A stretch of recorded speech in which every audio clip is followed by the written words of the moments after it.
पढ़ो चाहे ना पढ़ो। थ्योरम, नेक्स्ट थ्योरम समझते हैं प्रमेय। थ्योरम ये है कि किसी भी ग्रुप में ए और ए इनवर्स, ये दोनों जो एलिमेंट हैं इनका जो क्रम है, या उसको हम कोटि बोलते हैं, कोटि है,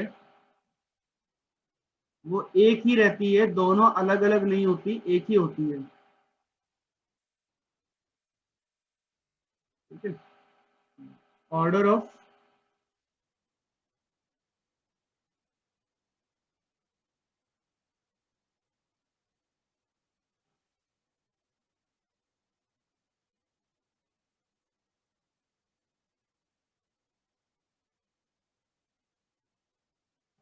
ठीक है, जो ऑर्डर होता है वो सेम होता है। अवयव अगर कोई भी एक अवयव लोगे उसका इनवर्स का ऑर्डर भी सेम होगा, ये हमें प्रूफ करना है। ठीक है, तो प्रूफ देख लो इसका। तो दो एलिमेंट है मेरे ए और ए इनवर्स, मुझे बताना है कि दोनों का ऑर्डर अलग अलग नहीं एक ही है, सेम टू सेम है। तो पहले हम मान लेते हैं,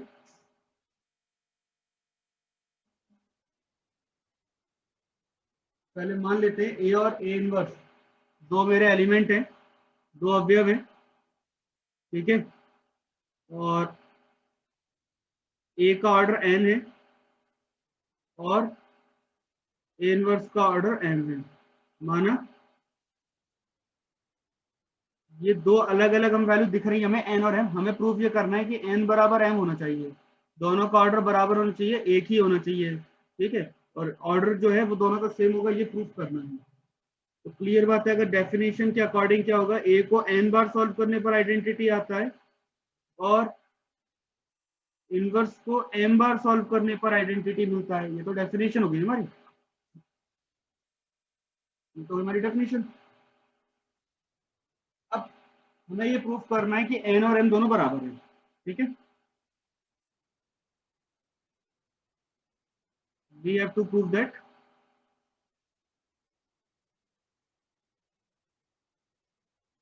N equal to M.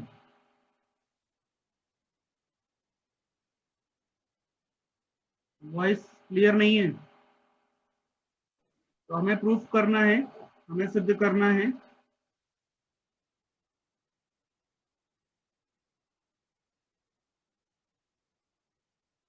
N और एम दोनों ही बराबर वैल्यू है। तो इसको प्रूफ करने के लिए काम करते हैं, हम इनवर्स को, मतलब दोनों वैल्यू बराबर होंगे तो इसका मतलब ये है कि इनवर्स को आप m की जगह n बार सॉल्व करने पर तो आपको आइडेंटिटी मिलेगा ही मिलेगा। आप अगर n बार सॉल्व करेंगे तब भी अगर आइडेंटिटी मिल गया, तो फिर भाई डेफिनेशन तो यही कहते हैं ना कि भाई जो भी एलिमेंट है उसको कितनी बार सॉल्व करते हो तो आपको आंसर आइडेंटिटी मिलेगा, वही उसका कोटि है, ऑर्डर है। ठीक है, अगर m की जगह n बार मिल जाता है तो फिर कंडीशन क्या होती है, हमें पता है कि जैसे ओमेगा का 3 बार सॉल्व करने पर आइडेंटिटी मिल रहा था, तो ओमेगा की पावर 6 बार भी मिल रहा है मुझे। ठीक है, तो यहाँ पर क्या हो रहा है कि दोनों वैल्यू मल्टीपल हो रही थी। ठीक है, एक वैल्यू बड़ी होगी, एक वैल्यू छोटी होगी, सीधी सी बात है। एक बड़ा होगा, एक छोटा नंबर होगा, तो मिनिमम जो वैल्यू होगी वो m होगी, क्योंकि डेफिनेशन के अकॉर्डिंग क्या है कि जो ऑर्डर होता है ये मिनिमम होगा, ये न्यूनतम होगा, इससे छोटा कोई और नंबर नहीं होगा जिस कि हम उसको सॉल्व करें। अगर मेरा आंसर n आ गया तो एक वैल्यू मिनिमम होगी दोनों में से, है ना, एक, और एक होगी इससे बड़ी वैल्यू। तो इससे मिनिमम बार सॉल्व करने पर आपका आंसर आइडेंटिटी आना चाहिए। तो यहाँ पर मैं इसको सॉल्व कर रहा हूँ n टाइम, तो a इनवर्स को n टाइम सॉल्व कर रहे हैं, तो हम इसको ऐसा भी लिख सकते हैं। ठीक है, ए एन का इनवर्स और a की पावर n जो है, मेरे को पता है a को जब n बार सॉल्व करेंगे तब भी आंसर आइडेंटिटी आएगा, और मुझे पता है आइडेंटिटी का इनवर्स आइडेंटिटी होता है। तो इसलिए आपने देखा कि a इनवर्स को n बार सॉल्व करने पर भी आपको वैल्यू वापस क्या मिल गई, e मिल गई। यानी कि डेफिनेशन के अकॉर्डिंग बाय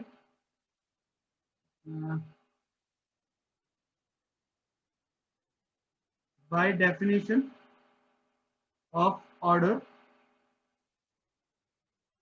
ठीक है, कोटि की परिभाषा से, परिभाषा क्या कहती है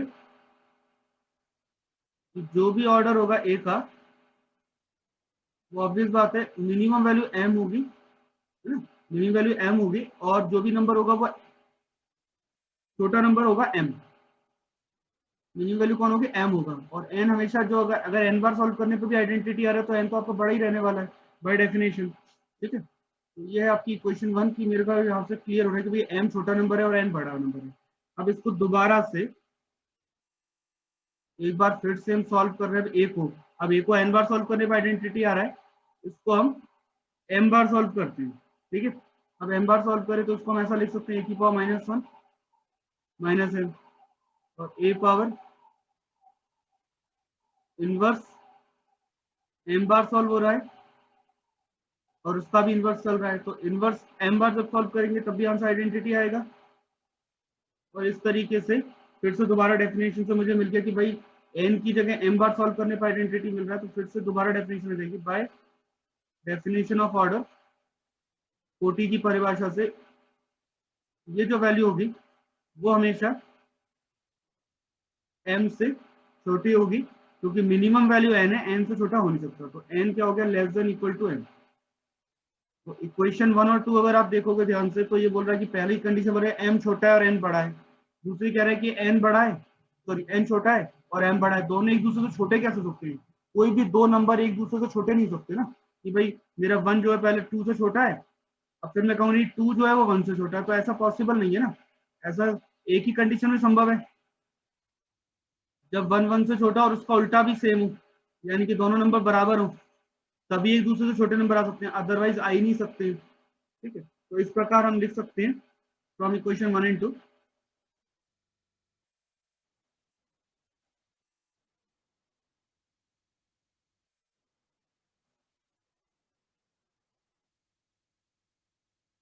फ्रॉम 1 एंड 2 समीकरण 1 व 2 से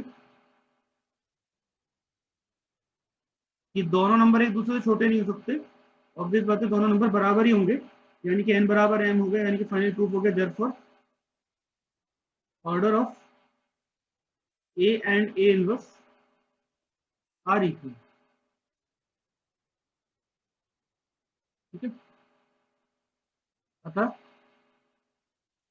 a और a इनवर्स की कोटि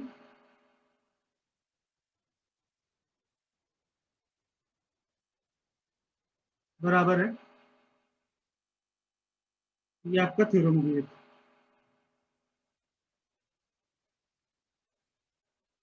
ठीक है। नेक्स्ट थ्योरम देखते हैं, अच्छी थ्योरम है ये कि यदि समूह के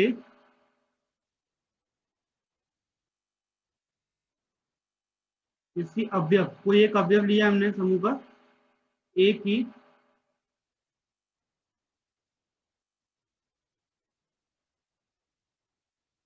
कोटि अगर n हो तो, और a की पावर m सॉल्व करने पर e आता हो, ठीक है। तो यदि और केवल यदि ऐसा तभी संभव है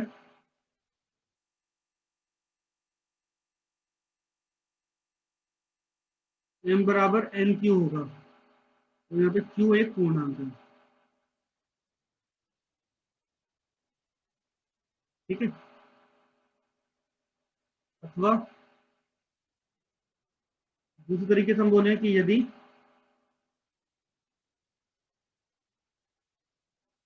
समूह के किसी अवयव a की कोटि n हो तो a पावर m बराबर e अगर होता है, यदि और केवल यदि n m का भाजक है, ये हमने कल डिस्कस किया था, ठीक है। स्टेटमेंट लिख लेते हैं, if order of an element A of a group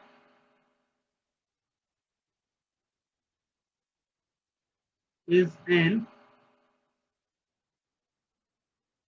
and a power m equal to e, if and only if m equal to n cube, where q is any integer. ठीक है, और if order of an element a of a group is n and a power m equal to e, if and only if n is divisor of m.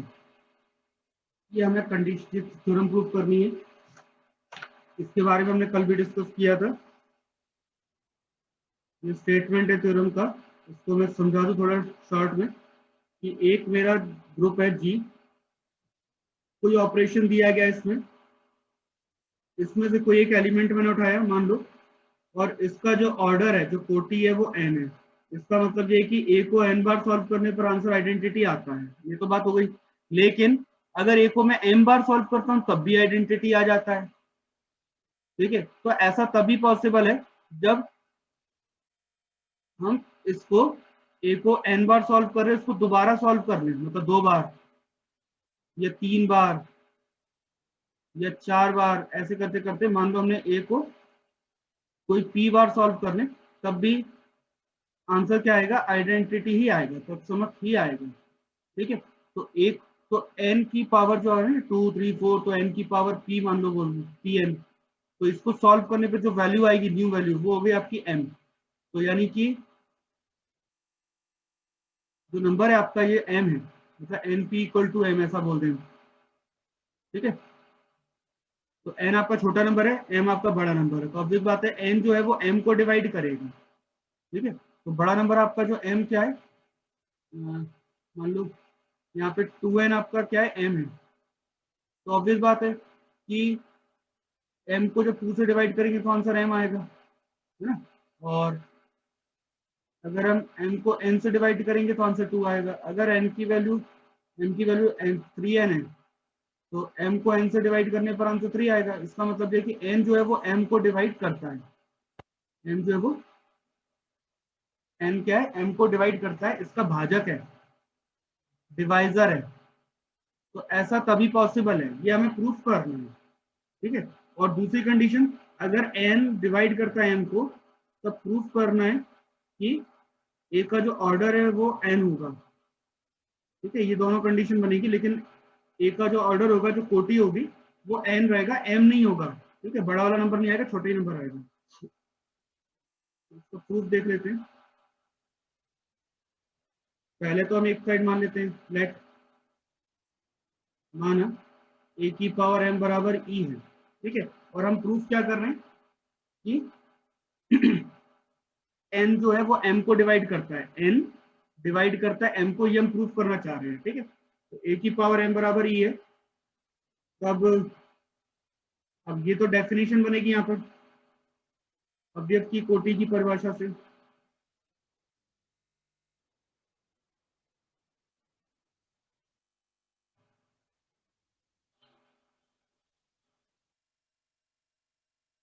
Then order of an element of a group। ठीक है, तो जब भी हम order की बात करेंगे, by definition order of ए जो है वो यहाँ पर हो जाएगा आपका m। ठीक, और दूसरी बात, लेकिन a का जो ऑर्डर है वो आपको n दिया हुआ है, तो n की वैल्यू तो हमेशा कम ही रहेगी। जो ऑर्डर दिया है वो n दिया है, कोटि आपको सवाल में पहले दे दिया है n है, तो ऑब्वियस बात है कि ये जो वैल्यू होगी वो n छोटा ही रहेगा और m हमेशा बड़ा रहेगा। अब n आपका छोटा और m बड़ा है, तो ऑब्वियस बात है कि n जो है छोटा नंबर बड़े नंबर को डिवाइड कर देगा, तो डिवाइड करेगा तो कोई ना कोई आपका रिमाइंडर आएगा, क्वोशिएंट भी आएगा। ठीक है, दोनों चीजें बनेंगी। बाय डिवीजन एल्गोरिदम, फिर से वही हम डिवाइड का एल्गोरिदम लगा रहे हैं। बाय डिवीजन एल्गोरिदम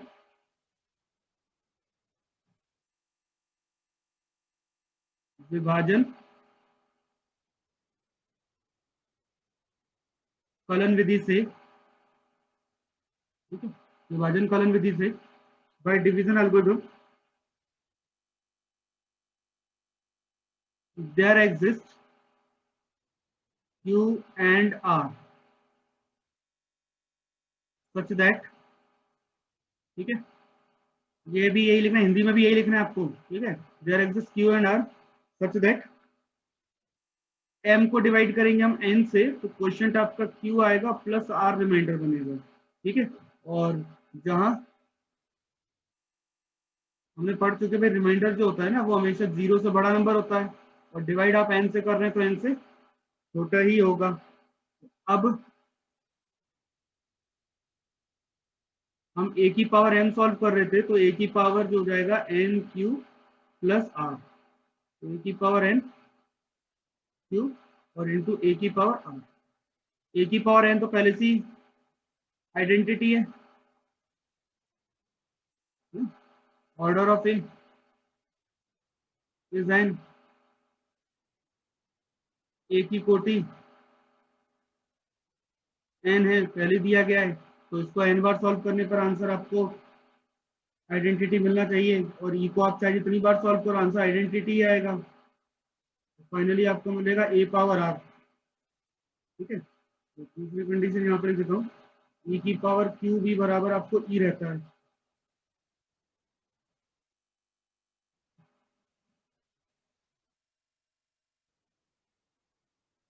तो यहाँ तक तो हो गया आपका, a की पावर m जो है वो a की पावर r के बराबर है। अब चूंकि बट a पावर m तो आपका e के बराबर है ना, परंतु परंतु a पावर m जो आपका e के बराबर है, और a की पावर m जो है हमारी सॉल्व करके a की पावर r मिल गई है। अब a की पावर r आपका e है, और r की जो वैल्यू है वो 0 से लेके कहाँ तक है, n तक है। अब मेरे को बताओ, n हमने डेफिनेशन पढ़ा मिनिमम होता है, इससे छोटा कोई नंबर नहीं होता जिसको सॉल्व करने पर आंसर क्या आता हो, आइडेंटिटी आता हो।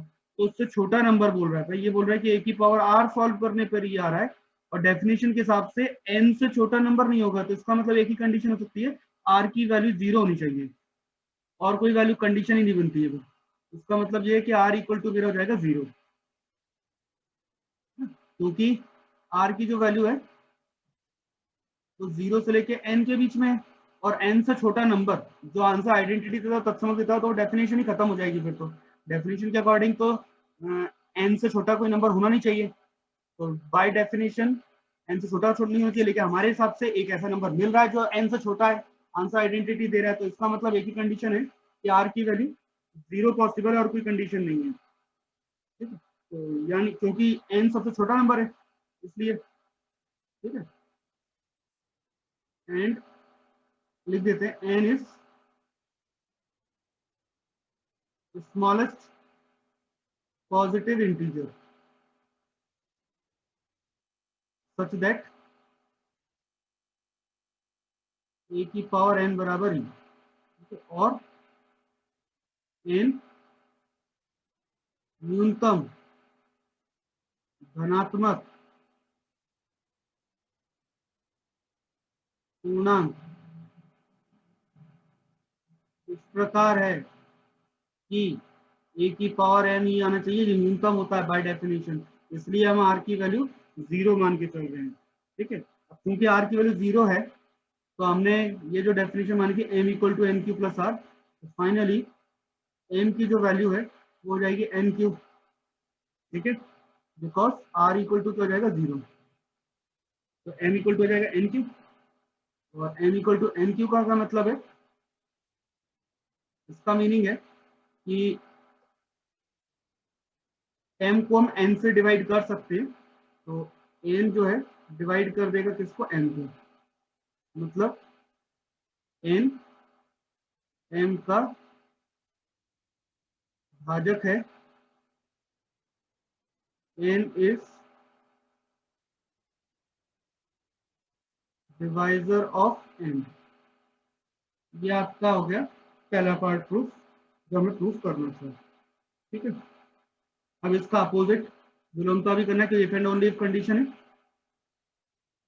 इसका अपोजिट पार्ट ले लेते हैं, conversely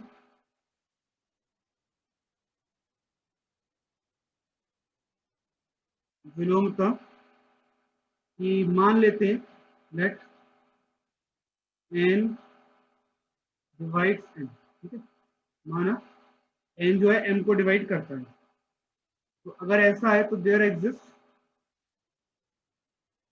positive integer, there exist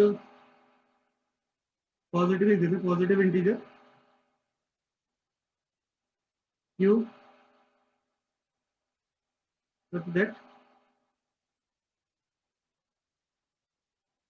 धनात्मक पूर्णांक q इस प्रकार होगा कि माना n डिवाइड्स m, तब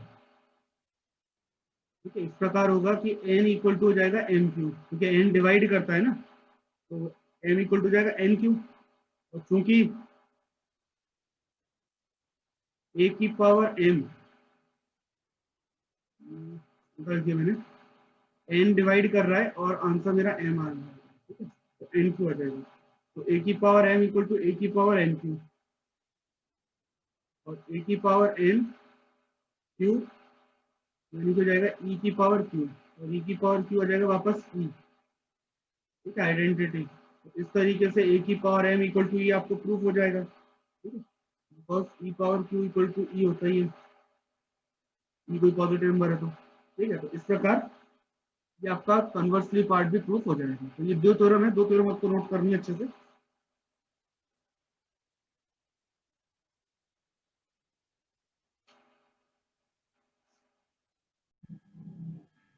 तो अपना जो टॉपिक है आज का वो है सबग्रुप उपसमूह। सबग्रुप समझ लो पहले क्या होता है डेफिनेशन वाइज, उसके बाद फिर हम बताएंगे कि सबग्रुप प्रूफ कैसे करना है। अभी तक हमने पढ़ा था कि एक सेट है मेरा जी जो कि ग्रुप है। ठीक है, और एग्जांपल के तौर पे हमने एक सेट ले लेते हैं, मान लो रियल नंबर प्लस के ऊपर चारों नियम बनेंगे। आर प्लस पे कोई भी दो नंबर लो, प्लस करोगे रियल मिलेगा। ए प्लस बी प्लस सी बराबर ए प्लस बी प्लस सी होता ही है। जीरो यहाँ पर एग्जिस्ट करता है, जीरो का अस्तित्व होता है आर में। इस प्रकार होता है कि ए प्लस जीरो की वैल्यू या जीरो प्लस ए की वैल्यू आपको वापस ए मिलती है। और चौथा ए प्लस माइनस ए की वैल्यू जीरो होगी, और माइनस ए प्लस ए की वैल्यू भी। तो यहाँ पर माइनस ए भी एग्जिस्ट करता है, तो ए इनवर्स की वैल्यू माइनस ए है। ठीक है, तो चारों नियम बनते हैं, तो ये आर तो आपका हो गया ग्रुप। अब ये आर जो वास्तविक संख्या है इसके अंदर इसका अपन ले लेते हैं एक सबसेट, मान लो उपसमुच्चय। ठीक है, अब सबसेट में कह रहा हूँ जेड। ठीक है, इंटीजर तो इसी के अंदर शामिल है ना। अब जरा मुझे बताओ इंटीजर प्लस पे है, क्या चारों नियम का पालन करता है, फोर रूल सारे रूल फॉलो करेगा ग्रुप के? ग्रुप के चारों नियम बन रहे हैं इस पे? बनते हैं ना, हमने बहुत बार डिस्कशन कर चुके इस बारे में। ये जो जेड जो है वो चारों रूल को फॉलो करेगा, ऑल फोर। हाँ, और जब सारे रूल फॉलो करेगा तो ये भी अपने आप में क्या बन जाएगा, ग्रुप बन जाएगा, समूह। लेकिन है तो ये सबसेट ना, और ग्रुप भी है, तो इसको हम क्या बोलेंगे, ये सब ग्रुप है। उपसमुच्चय भी है और समूह भी है, तो इसको हम बोलेंगे कि उपसमूह है। ठीक है, तो एक सेट जो पहले से ग्रुप है, एक ऐसा सेट जो कि पहले से ग्रुप है, ठीक है, उसका हम लेंगे सबसेट, उपसमुच्चय, और उपसमुच्चय का चेक करेंगे क्या वो समूह बनता है या नहीं बनता। अगर वो ग्रुप बनता है, चारों रूल वो भी फॉलो करता है, तो वो भी ग्रुप बन जाएगा, समूह बन जाएगा। लेकिन वो है तो किसी न किसी का सबसेट ही, इसलिए इसको हम बोलेंगे उपसमूह, यानी कि उपसमुच्चय। तो अब उपसमूह बताने के लिए, उपसमूह सब ग्रुप बताने के लिए फिर से आपको ग्रुप के चारों नियम बताने पड़ेंगे, है ना। तो अब हम यहाँ पे थ्योरम ये पढ़ेंगे कि हम क्या केवल एक या कोई दो रूल ऐसे हम निकाल सके जिनकी हेल्प से हम डायरेक्ट बता पाए कि ये सब ग्रुप बन रहा है, उपसमूह बन रहा है। तो सब ग्रुप समझने के लिए आपको समझ में आ गया होगा, एक सेट जो पहले से ग्रुप है, ठीक है, जैसे आर मेरा ग्रुप था, समूह था, इसका एक हिस्सा हमने उठा लिया सबसेट, और ये सबसेट बी ग्रुप बन रहा है, तो इसको हम बोलेंगे सब ग्रुप। किसका सब ग्रुप? आर का। तो हम बोलेंगे जेड इज अ सब ग्रुप ऑफ आर, ठीक है। तो जेड, जेड प्लस सब ग्रुप है किसका? आर का सब ग्रुप है, ठीक है, उपसमूह है। अब हमें ये सिद्ध करने के लिए चारों नियम बार बार नहीं बताने, या हम थ्योरम पढ़ेंगे कि किस प्रकार से एक या दो नियम बता करके हम बता पाए कि हाँ ये सब ग्रुप बन जाएगा, उपसमूह बनेगा। तो ये तो होगी इसकी डेफिनेशन। तो इसकी डेफिनेशन सब ग्रुप की लिखनी है आपको सबसे पहला काम नोट्स में, उपसमूह की परिभाषा लिख लेना। उसके बाद अब दो टाइप के सब ग्रुप होते हैं, टाइप्स, ठीक है, दो प्रकार के बनेंगे, या तो इम्प्रॉपर होगा, टाइप मत डालना, नंबर 1 नंबर 2 का हेडिंग डाल देना, सब ग्रुप, इम्प्रॉपर सब ग्रुप। और दूसरा होता है प्रॉपर सब ग्रुप,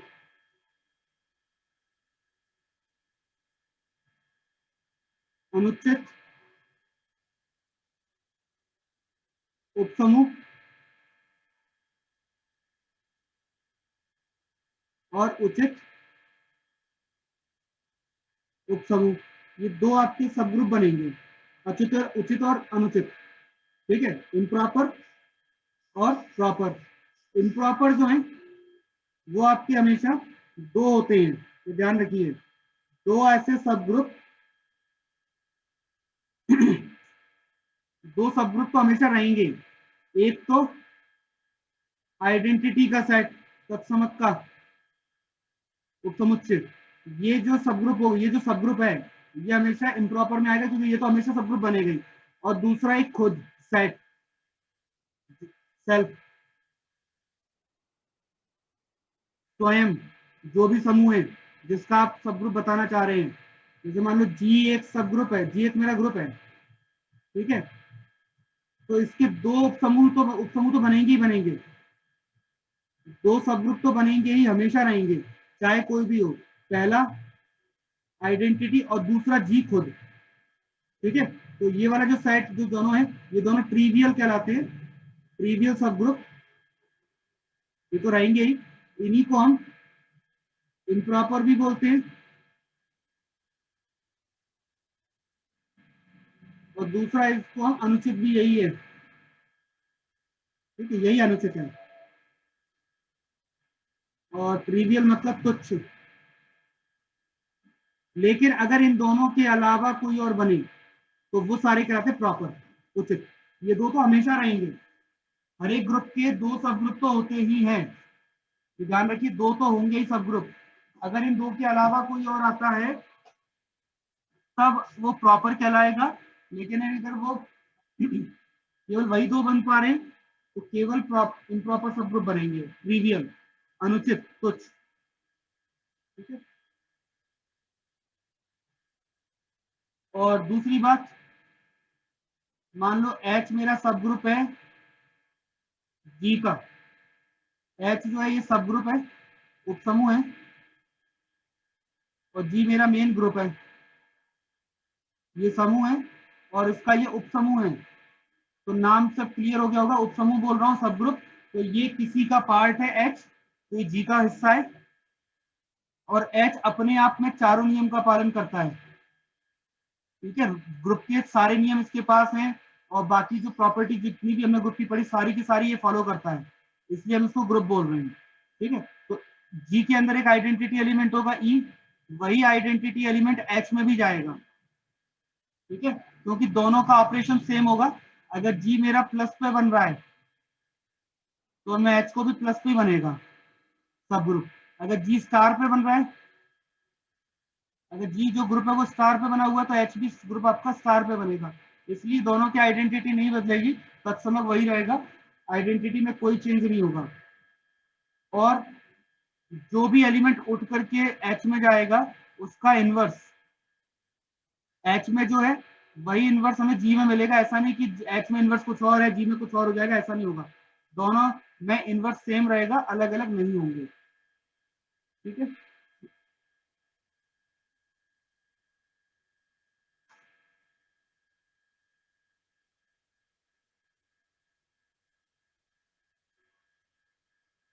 और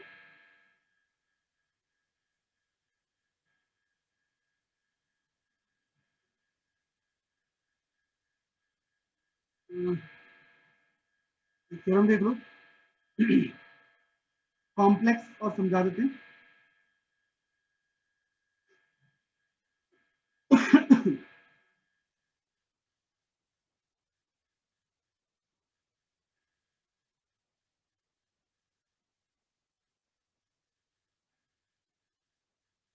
कॉम्प्लेक्स ऑफ अ ग्रुप, ये और समझ लो, समूह के सम्मिश्रों का बीजगणित, समूह के सम्मिश्र,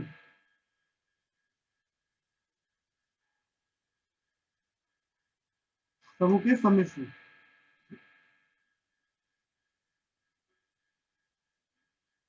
मान लो जी एक आपका ग्रुप है, ठीक है, और जी के मैं सबसेट ले रहा हूं एच। एच जो है कोई भी सबसेट बोल रहा हूं, ठीक है, जितने भी सबसेट बन रहे हैं सबकी बात कर रहा हूं। उपसमुच्चय, उपसमूह नहीं बोल रहा हूं मैं, उपसमुच्चय बोल रहा हूं, केवल जी का हिस्सा एक। ठीक है, और एक और उपसमूह है मान लो, एक और उपसमुच्चय है मान लो के, तो ये भी एक उपसमुच्चय है, सबसेट है जी का। तो अगर मैं इन दोनों को मल्टीप्लाई करता हूँ एच इंटू के करता हूँ, तो इसमें जो नंबर आएंगे, जो भी नंबर आएंगे होंगे तो जी के ही अवयव, मगर ये होगा कि जी के जो एलिमेंट होंगे वो एच इंटू के टाइप के होंगे। ठीक है, और जिसमें एच एलिमेंट एच से लिया जाएगा, के एलिमेंट के से लिया जाएगा। इस प्रकार एग्जाम्पल के तौर पे, अभी मैं ग्रुप नहीं बता रहा हूँ, केवल एक एग्जाम्पल देख लेता हूँ बताने के लिए कि मान लो जी वाला मेरा जो ग्रुप है 1 - 1 आयोटा माइनस आयोटा है। ठीक है, और इसका एक सबसेट में ले लिया एच, ठीक, जिसमें दो मेंबर हो गए जी के। एक मैंने सबसेट ले लिया के, इसमें भी दो मेंबर है, चलो आयोटा और माइनस आयोटा। अब मैं क्या कर रहा हूँ, एच इंटू के कर रहा हूँ। ठीक है, तो एच इंटू के करने का मतलब है कि एच के एलिमेंट का मल्टीप्लाई के से, तो 1 का मल्टीप्लाई आयोटा से हो जाएगा, 1 का मल्टीप्लाई माइनस आयोटा से हो जाएगा। ठीक है, ऐसे ही -1 का मल्टीप्लाई आयोटा से हो जाएगा, -1 का मल्टीप्लाई माइनस आयोटा से हो जाएगा। तो ऐसे करके यहाँ पे 4 एलिमेंट बनेंगे एच इंटू के में, एच और के का मल्टीप्लाई करने के बाद। तो यहाँ पर आपके पास देखें 4 बन रहे, कितने बन रहे हैं देखते हैं, आयोटा और ये माइनस आयोटा, माइनस आयोटा और आयोटा। ये आयोटा दो सेट में, कोई नंबर डबल रिपीटेड तो लिखते नहीं है, तो एक्चुअल में इसमें दो ही एलिमेंट है, 4 नहीं बने, दो ही बने। ठीक है, तो यहाँ पे दो ही एलिमेंट बने, कौन से,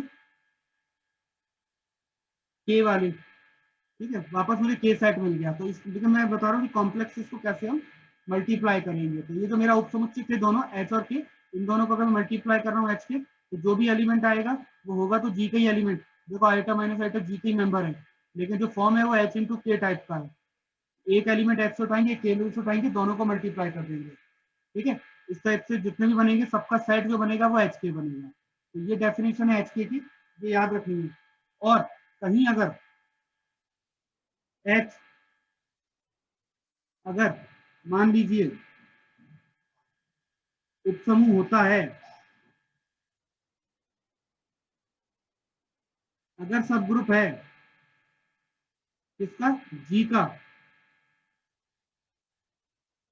जी का अगर उपसमूह है, ग्रुप है, इस ग्रुप जी का अगर पार्ट है, और तब हम h का मल्टीप्लाई h के साथ करेंगे तो वापस मुझे h मिलता है, ये थ्योरम हम प्रूव करेंगे। ठीक है, हाँ जी, तो इसको देखते हैं। तो अगर h जो है g का उपसमूह है, सब ग्रुप है, तो एच एच बराबर एच होता है, ये हमें प्रूव करना है। तो हमें देख लेते हैं थ्योरम। यदि एच एक समूह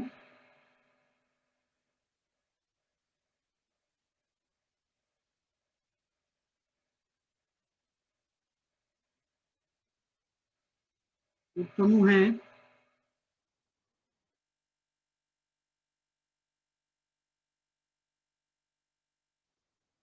तब सिद्ध कीजिए एच एच बराबर H if H is a subgroup of a group G,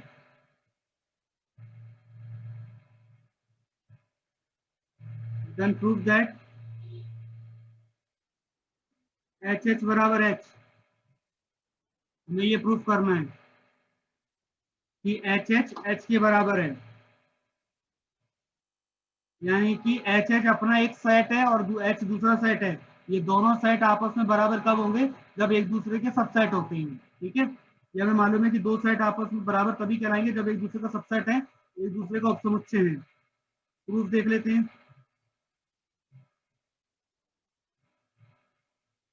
अब मान लेते हैं लेट एच एच के लिए दो एलिमेंट चाहिए, तो एक एलिमेंट एच वन और दूसरा एलिमेंट मिल लेता है एच टू, ये दोनों एलिमेंट हम उठाते हैं एच से।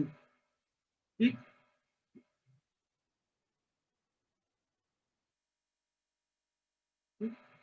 और तब देन H1 और H2 का जब मल्टीप्लाई करेंगे तो जो वैल्यू मिलेगी वो HH में मिलेगी बाय डेफिनेशन। अभी हमने डेफिनेशन पढ़ी थी HK की, उसी प्रकार HH का मल्टीप्लाई करोगे तो आपको क्या मिलेगा HH में। अब नाउ क्योंकि H इज अ सब ग्रुप ऑफ G,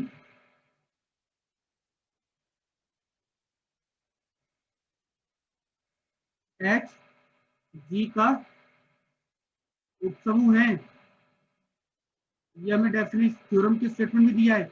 अब अगर H मेरा अगर उपसमूह है तो ऑब्वियस बात है उपसमूह होने की वजह से, सब ग्रुप की वजह से पहला नियम क्लोजर लॉ फॉलो करेगा, संवर्त का नियम कौन फॉलो करेगा, एच, जी तो फॉलो करता ही है, एच भी फॉलो करेगा। तो फाइनली देयरफॉर अतः दो एलिमेंट आप H1 और H2 एच में से उठाओगे, उन दोनों को सॉल्व करते हो, तो सॉल्व करने के बाद आंसर भी आपको एच में ही मिलेगा। पहला वाला तो डेफिनेशन है कौन सी, एच इंटू के वाली, उस टाइप से लिखा हुआ है, और दूसरा वाला तो आपको बाय डेफिनेशन लिया क्लोजर लॉ से, ये क्लोजर लॉ है हमारा संवर्त का नियम।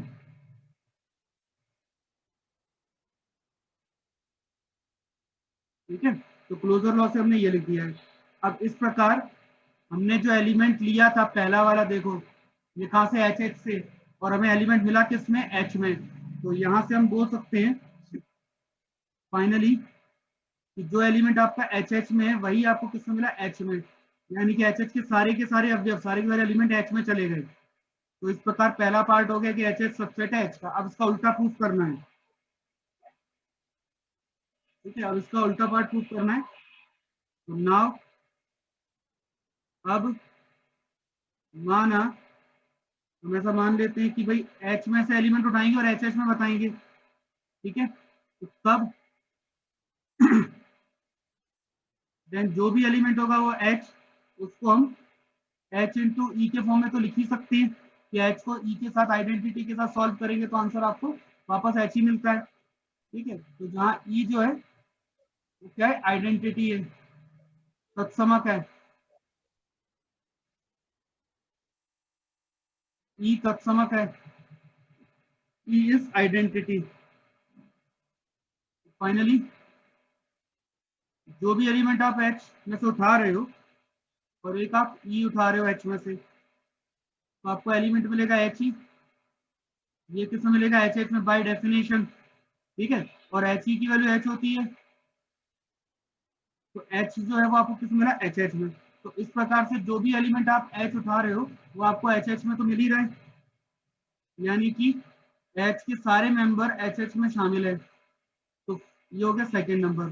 तो एक और दो दोनों चीज हमें ये बताती है कि दोनों सेट हमारे बराबर है, एक दूसरे का सबसेट है, एक दूसरे का उपसमुच्चय है, तो इसका मतलब दोनों बराबर है। तो फ्रॉम 1 एंड 2 समीकरण 1 और 2 से कि एच एच एच के बराबर है, और यही हमारा प्रूफ है फाइनल।